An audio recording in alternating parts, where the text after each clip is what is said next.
Anyway, listen, right? I'm a bit bored of you talking about all these special effects. You're getting a bit anarchy, right? But I should say, in case you haven't seen, some people listen to this podcast having not seen the film.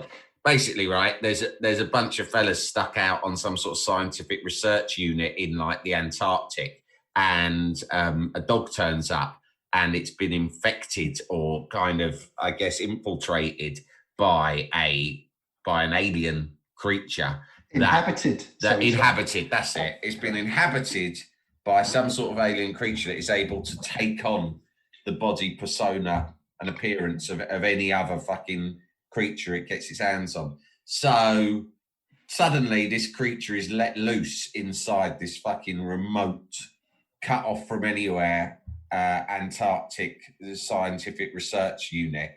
And they're all snowed in, and they all know that this creature is inhabiting one or the other of them. So they get taken over by complete fucking paranoia, and it's suffocating. It's atmospheric. It's terrifying. And I tell you what else. And I've always said this about this film, right? For me, I think this is my favourite art-directed movie of all time.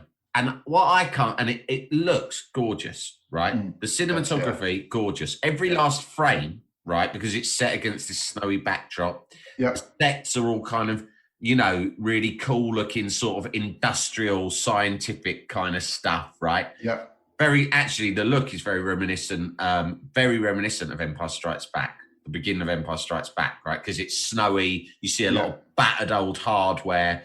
They're all dressed fucking brilliant. In fact, do you know what?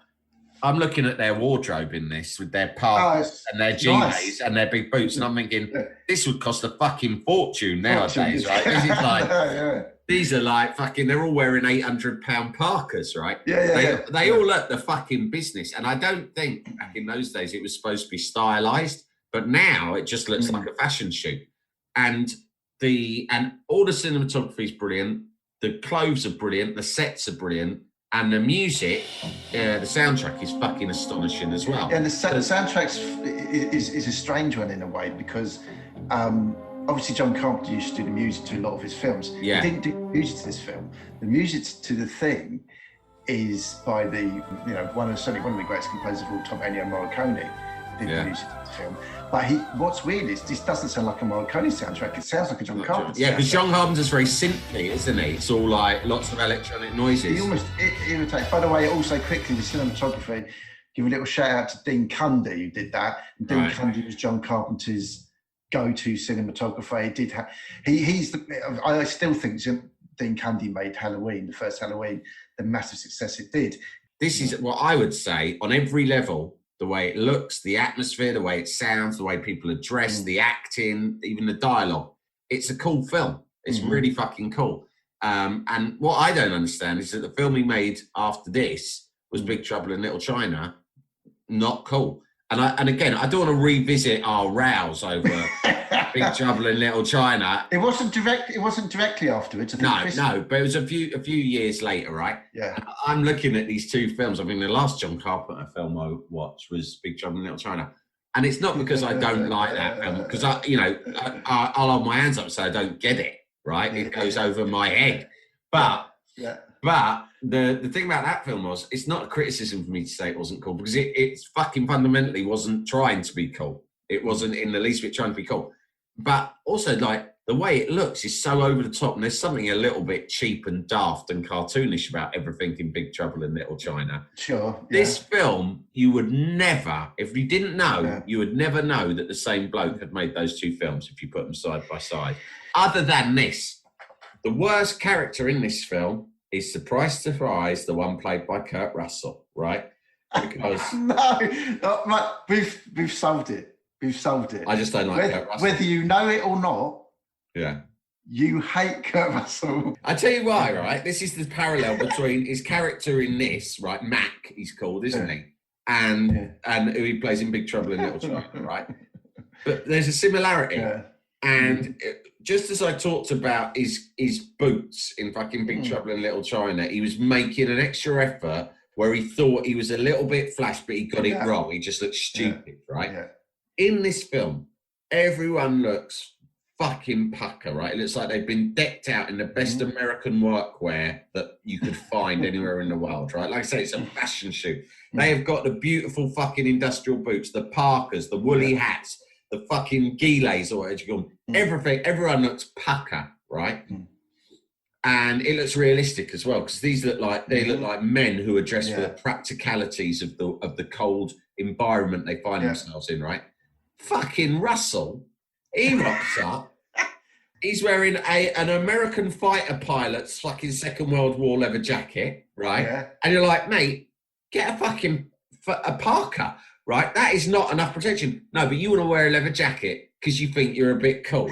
And worse than that, all the others have all got like woolly beanies on, cover up their ears, right? But they still, it looks really cool too, but it's practical. Form follows function, right? Kurt Russell's got some sort of gigantic fucking cowboy hat slung over his back, right?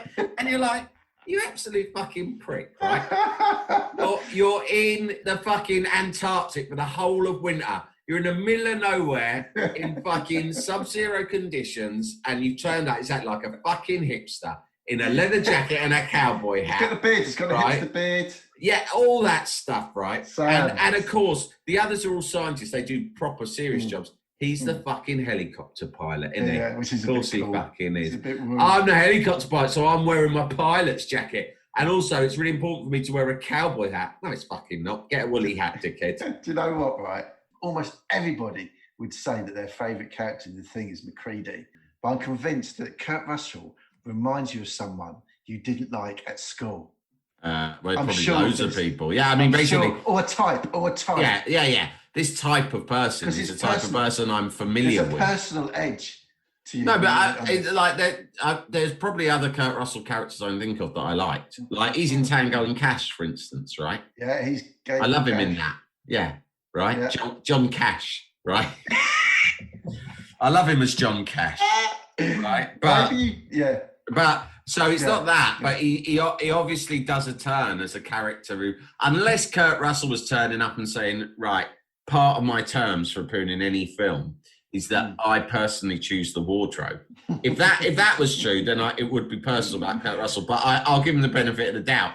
I think that John Carpenter created a couple of characters for him that thought they were a little bit snazzy. But it's like, you're not, mate. You look like a knob. The other thing that I have to, that is a trope in Carpenter films, right? Yeah. Is John Carpenter has a thing where sometimes in the script he'll go like, oh shit, that bit is probably not that believable, doesn't make that much sense. So instead of going, I'll ignore it and just won't address it, and it will just be like a movie conceit. Right. He tends to think, no, what I'm going to do, I'm going to directly address it, but still not explain it, right? Or not explain it in a proper way. I'll make it worse. Yeah, I'll make it worse. So, for example, earlier in Halloween, there's a classic where Michael Myers escapes from the mental asylum. Yeah. He's been in his whole life since he was a little kid. Yeah. And yet gets in the car and drives off. And so someone's obviously going, yeah, but John, there's no way you could drive a car. Yeah. And he goes, I'll address that. So the way he addresses it is when Donald Pleasance, his psychiatrist, Dr. Sam Loomis, is leaving the hospital after surveying the devastation of his escape, the head of the hospital says to him, right, he couldn't have got very far, Sam. For God's sakes, he can't even drive. And Donald Pleasance just goes, well, maybe someone around here gave him lessons. That's it. And John Carpenter's going, that's that explained. Beautiful. Move on. Done. That'll be fine. The thing, there's a great bit in this where you suddenly stumble across the fact that Blair, right, he's got the thing in him, but Blair's, who's obviously very smart and scientific, is still in control of his brain. Do you know what I mean? Yeah, so like what's going on there? And they stumble across the fact that with a little bit of fucking metal and spare parts and shit, he's made a little flying saucer. Oh, right? Yeah. And the only way they explain that is Kurt Russell just goes, smart SOB, put it together piece by piece. Smart? Yeah. Smart? Are you kidding me? This is like B.A. Baracus in the 80s. On like fucking steroids gone mad, isn't it? He also chucks in, he goes, smart. He chucks in, probably used bits from the helicopter.